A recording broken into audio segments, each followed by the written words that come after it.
Okay, all right, I'm gonna get us kicked off. Okay, so hello everyone. I see a few familiar faces and names, so thanks for joining. My name is Thorin Perego. For those of you who do not know me, I'm a senior associate here at Business Forward. On behalf of the team, many of whose faces you can see before you, we're so glad that you could join us for our interactive training on responding to opposition.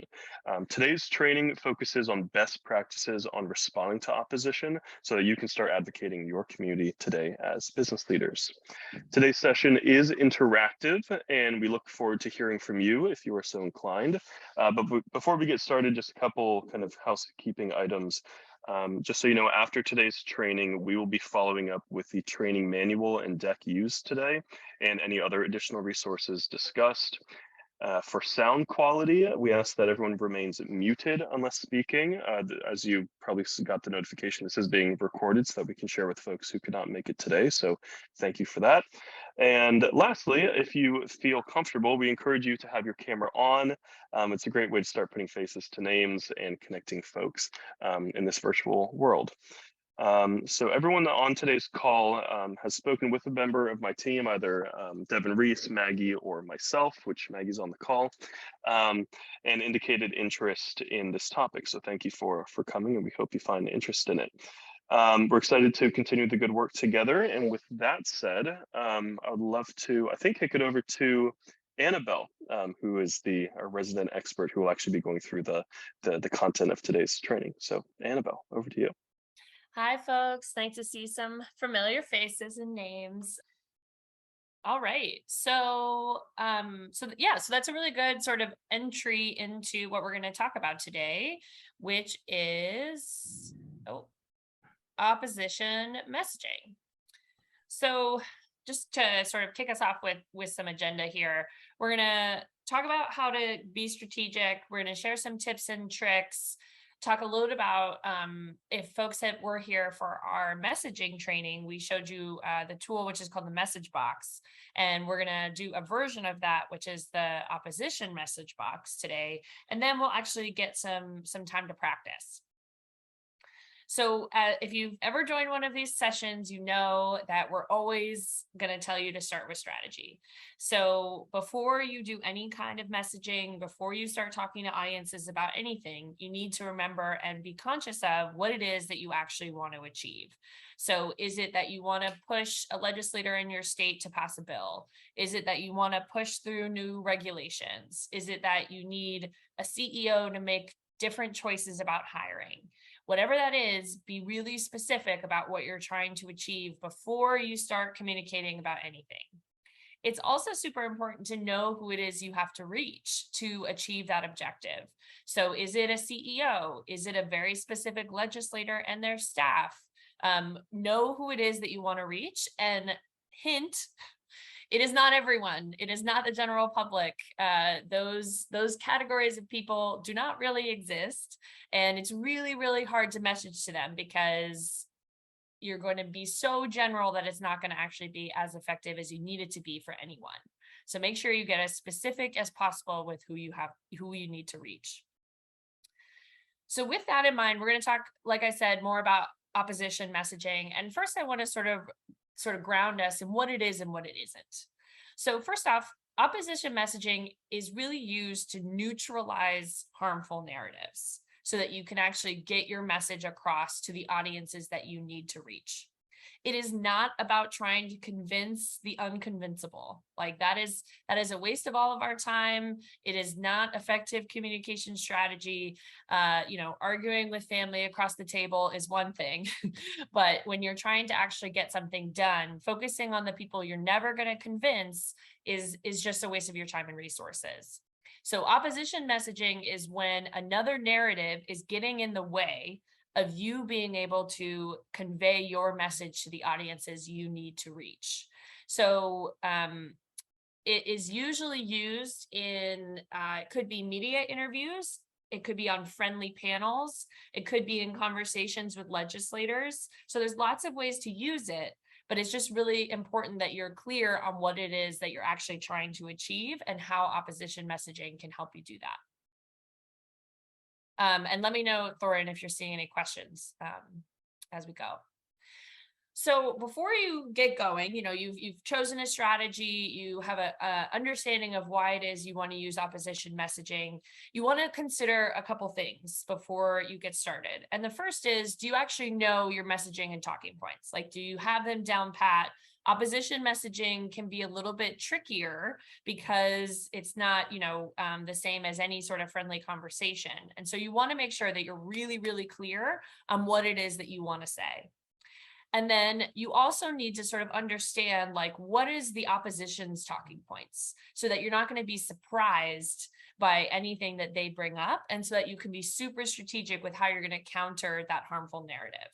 So I'll give you a couple of examples here, but Chris's example related to PETA, like, you had to sort of do your homework to understand like what it is that they were saying and where they're sort of coming from, even if you don't agree with it, so that you can understand like the motivations and values that they're trying to tap, so that you can address that in your opposition messaging.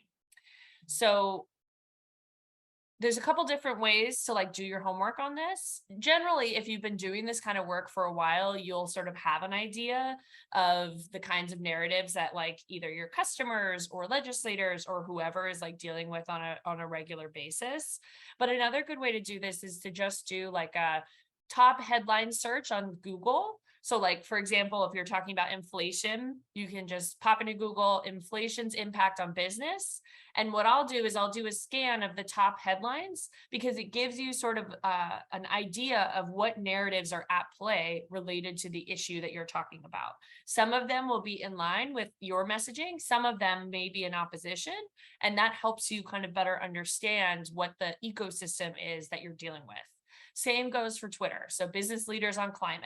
So you can get a sense of what are the key sort of messages people are putting out there, who are the people that are leading those various different types of messages, and that will all inform how you would develop your sort of response and prepare for opposition messaging. So this is the opposition message box. And if you were here for our other message training, it looks very similar, but it is really sort of structured as almost like a tennis court. And that's for a very particular reason. The top two boxes are for the opposition. So in the top left box, you see them on them. And them on you. So them on them is their bread and butter messaging about whatever topic it is that you're talking about. Them on you is either you personally, like in Chris's example of like a very specific attack on his company, or it could be them on you, you being the larger sort of movement or narrative about a different issue. So let's say you're for clean energy, them on you could be them attacking clean energy or green jobs or climate regulations, things like that. So the you is sort of dependent on the topic. The bottom left corner and the bottom right corner are where we want to play, right? So if you're in a conversation and you're stuck up top, that means that you're not able to drive this conversation. We actually don't want to spend any time on them or them on you. We want to get back to the main message that you want to convey. So the pivot is how you get back on topic. And we're going to talk you through a couple different types of pivots when it comes to opposition messaging.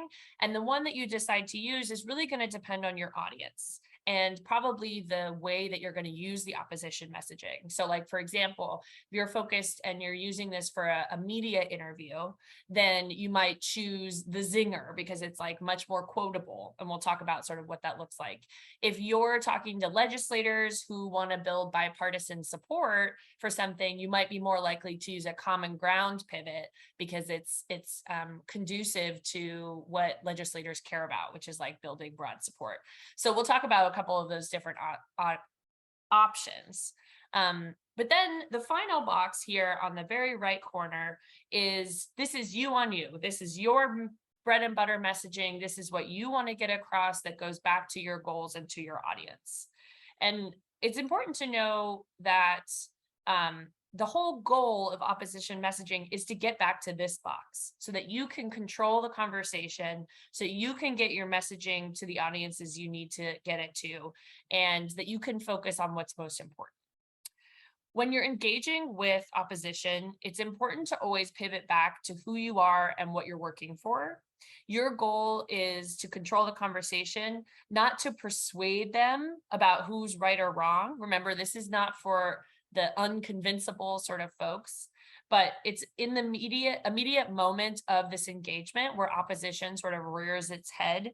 You need to get out of the narrow frame that they are putting forward and get back to your messaging so that you can tell your story on your own terms. So that's really what this is built for. So the pivoting part is almost sort of the most important piece to this, because you probably already know your main message, right? Like you already know what it is that you want to convey, but it's important to know how are you going to get back there based on what the opposition is saying. So the first type of thing is what we call bridging. And if you were in our media interviews, or our media training, this is probably familiar to you. These are the same things you would use in any sort of media interview when you're getting asked a question that isn't something you really want to talk about or is taking you off message for what it is that you want to achieve. So bridging is a sort of phrase that helps you acknowledge the question, acknowledge the narrative, and then move to your message. So we use phrases like the most important thing you need to know, or here's what I really want to make clear, or the critical point here is X. So that's sort of I would say, pivoting 101 that usually people start with and can build confidence in. And what does that look like? So this is a opposition message box about vaccines. And the point isn't to all agree with these exact messages. The point is really to just show you what it looks like when a message box is used for on a particular issue. So we'll see the them on them. My body, my choice. I will not give up my personal freedom for an untested vaccine. Them on you. So you're someone that is going from like a public health approach. You want people to get vaccinated. Here's the them on you. Vaccines do not prevent the spread of the virus, and you are foolish to think otherwise. So then we go to our bridging pivot. This is not about you. You are inflicting great harm on countless people and undermining their freedom to avoid life-threatening illness.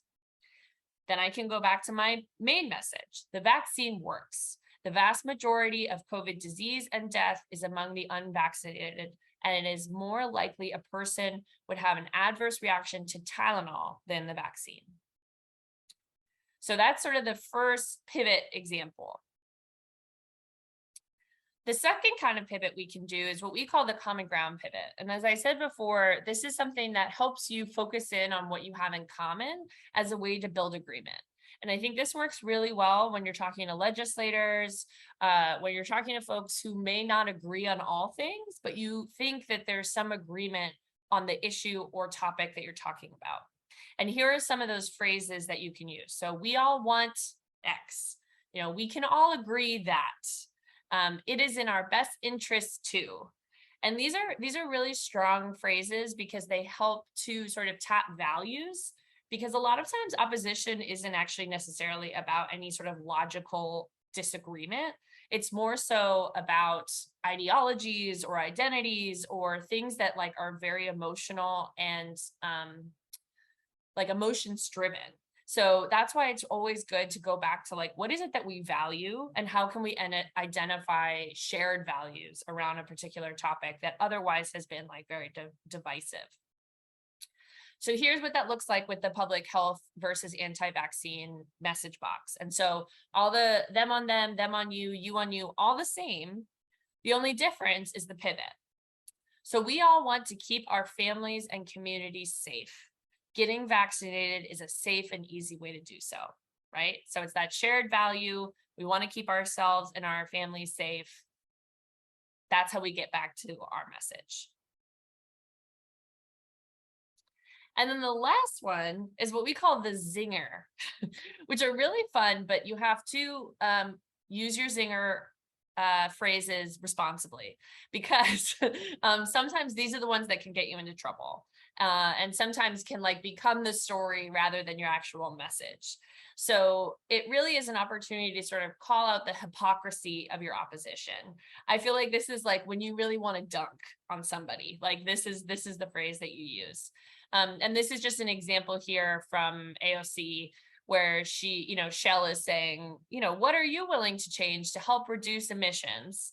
And her response is like, well, I'm willing to hold you accountable for lying about climate change for 30 years, right? So this is just like one of those examples where it's kind of like and then you like move back to your main talking point. So and this one is a real blunt one, but here's the example of what that looks like in an anti-vaccine versus public health approach.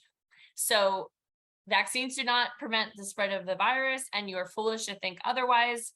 Well, hitting yourself in the face with a hammer is also a choice, but that doesn't mean it's a good idea, right? And the reason why people like these is because they're really quotable. It kind of like puts your opposition on the back foot and makes it a little bit harder for them to sort of come back at you with additional sort of talking points. And it's a sort of memorable way to get back to your main message. So we're going to talk through another example here that I think is helpful in the business forward network piece, because I know a lot of folks are working on things related to climate and green technology, green energy, green jobs. So let's take a look at like what this really looks like in the real world. So these are a handful of headlines that we pulled online, just like we encourage folks to do some of their research. And these are some of the negative narratives about green jobs and energy. So the bad economics beyond the green job creation.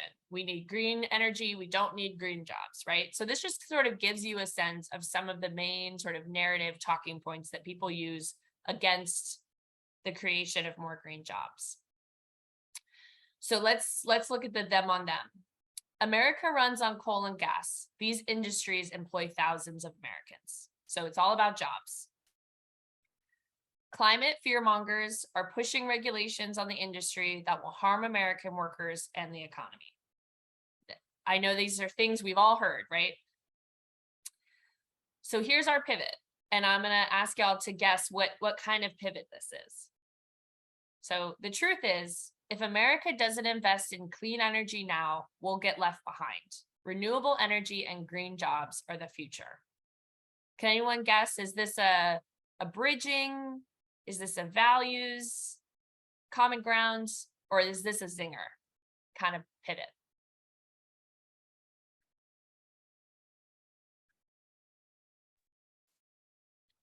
You want us to just like shout out? Yeah. It feels like common ground to me. I think it's common ground also. Yeah.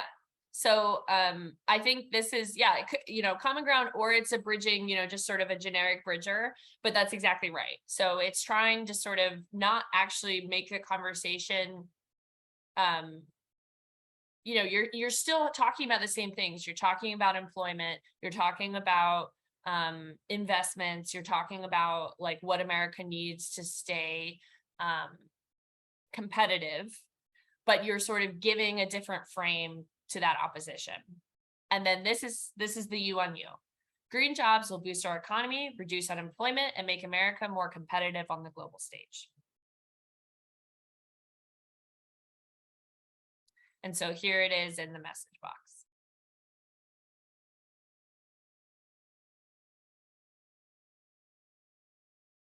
So any questions, reactions about any of that?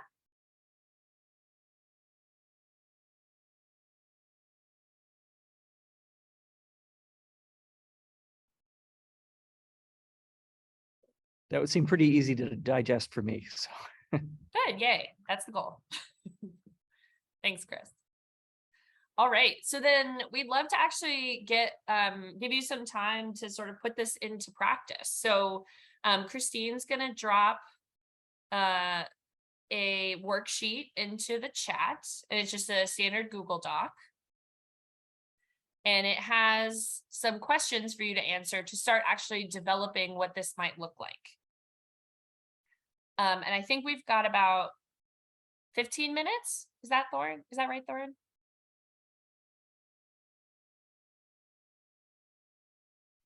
Sorry, I thought you could see me. Yes. Okay, cool. Okay, so we've got about 15 minutes. So why don't we you go into the doc, and you'll need to make a copy so that you can actually write in it. But if you go into the doc, why don't we do about sort of 6 minutes or so, 7 minutes for folks to jump into the doc, and you don't need to wordsmith this, you don't need to overthink it, but just jot down some ideas about and it could be even just for practice sake, like let's say you don't have specific opposition you're dealing with right now, just pick a topic that feels like you kind of understand the two narratives so that you can just use this as a practice exercise. And I'm happy to brainstorm some ideas if people need some help on that. But think healthcare, think environment, think inflation. Everybody wants to talk about inflation right now. We've got elections coming up. Think about voting rights. Whatever it is that the topic that you really care about, let's use that as the example. And we'll come back here. Why don't we come back at why don't we come back at 1:38 Eastern? And feel free to go off camera, whatever you need, but just sort of play around with this for a bit, and we'll come back and talk about it afterwards. All right. Well, we're gonna, I know, close out here, so I'm gonna pass it back to Thorin. But of course, if you have any questions, if you want to follow up on this, we'll share the materials, and happy to answer any questions you may have. Wonderful. And likewise, if you have any questions, you can by all means reach out to Maggie or myself or whoever your point of contact is, and we will make sure to pass those over and get you an answer. So with that, thank you so much, Annabelle and team, and everyone who participated in today's training. For those of you that would like to put today's learnings into action, Business Forward, and most of you already have, so you can continue that action. Business Forward can help support you write an op-ed or LTE, or write a statement, or do any number of actions that can help progress your issue, or just have a further conversation with you so we know about the issues you care about, so we can notify you of opportunities in the future. Again, thank you to everyone who joined today's training, and thank you, Annabelle and the Business Forward team, for supporting the business leaders on today's call. We look forward to continuing our work together, and we'll be following up with you all again, just as a reminder, with all of the collateral used in today's presentation. So thank you all so very much. Have a great day, and look forward to speaking with you again soon.